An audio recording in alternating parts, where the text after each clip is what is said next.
დილამშვიდობისა ტრეიდერებო, დღეს პარასკევია, კვირის დასასრული, ჩვენ საკმაოდ საინტერესო და დატვირთული კვირა გქონდა, ამასთან რა თქმა უნდა მომგებიანი, გუშინ ცნობილი გახდა ამერიკის უმუშევრობის საჩივრების რელიზი, რომელიც თითქმის არ შეცვლილა, სავარაუდოდ ეს სიახლე დადებითად აისახება დოლარის ფასზე საერთაშორისო სავალუტო ბაზარზე, გულისხმობ ერთკვირიან პერსპექტივას.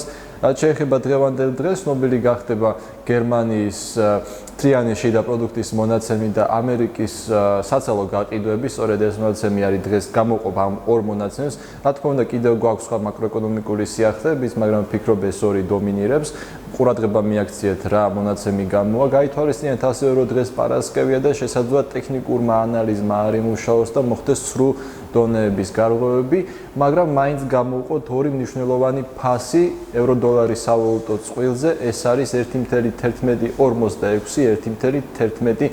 აი ამ ორი ფასის გარღვევის შემთხვევაში შესაძლოა ჩამოყალიბდეს ტენდენცია ამერიკული სესიის ჩათვლით და მოგვცეს ვაჭრობის ძალიან კარგი საშუალება.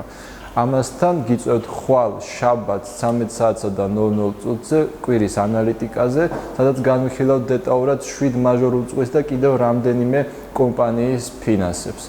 გიწევთ, გისურვებთ სასიამოვნო დღეს და მომგებიან ვაჭრობას ხვალამდე.